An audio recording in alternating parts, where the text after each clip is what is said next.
Ketua Kamar Adat Papua Yosefina Pigai umumkan penampungan 370 berkas pengusaha OAP dan ajak dukungan Dewan Adat LMA serta Kepala Suku di Papua Tengah Nabire, Papua Tengah.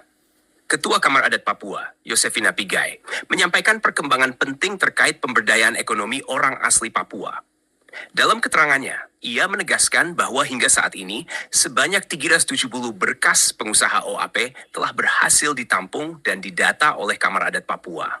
Terima kasih.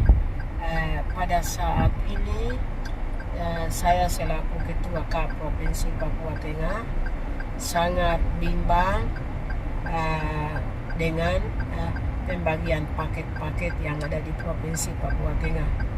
Karena pengusaha orang asli Papua yang sudah terdaftar sama saya itu sekitar 300 orang.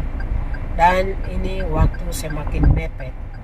Namun sampai saat ini 300 orang pengusaha orang asli Papua ini satu pun belum dapat pekerjaan. Nah, itulah sebabnya saya itu bingung. 300 orang ini mau mengadu kemana? Apakah kepada tokoh adat Papua, karena KAP ini lahir karena otonomi khusus, sehingga mungkin kami punya sandaran itu sama Ketua Dewan Adat Provinsi Papua Tengah, Kepala Suku Provinsi Papua Tengah, Ketua-ketua LMA Provinsi Papua Tengah. Mohon ada dukungan supaya 300 orang yang bertandang setiap hari di KAP ini bisa diakomodir. Dan ini kami sangat membantu pemerintah Provinsi Papua Tengah, karena selama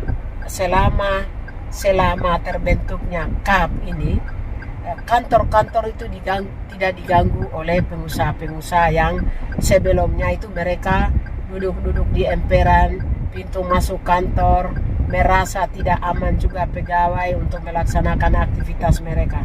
Tapi setelah terbentuknya KAP di Provinsi Papua Tengah, kami merasa bahwa sekretariat KAP itu menampung saudara-saudara kita yang pengangguran di Provinsi Papua Tengah yang ada.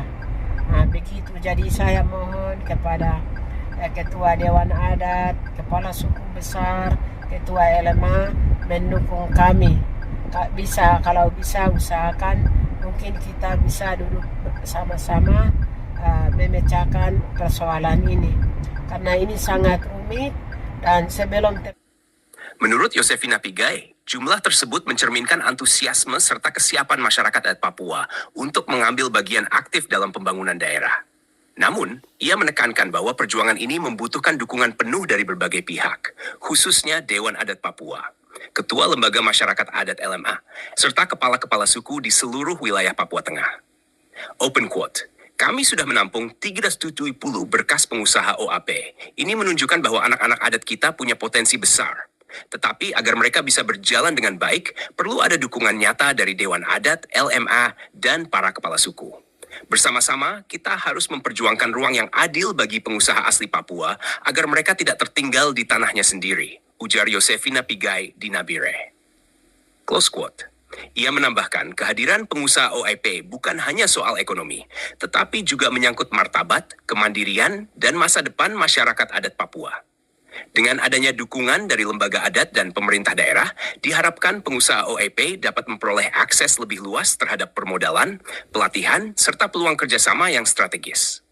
Kamar Adat Papua juga berkomitmen untuk terus menjadi jembatan antara pengusaha OAP dan pihak pemerintah maupun swasta, sehingga keberpihakan terhadap masyarakat adat dapat lebih nyata dirasakan. Ini saatnya kita bergandengan tangan. Pembangunan Papua Tengah harus berangkat dari kekuatan anak negeri sendiri.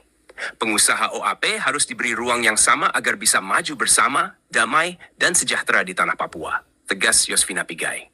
Dengan langkah ini, diharapkan 370 pengusaha OAP yang telah terdata dapat segera diberdayakan dan didorong untuk menjadi motor penggerak ekonomi lokal, sekaligus menjaga nilai-nilai adat, budaya, dan jati diri masyarakat Papua di tengah arus pembangunan.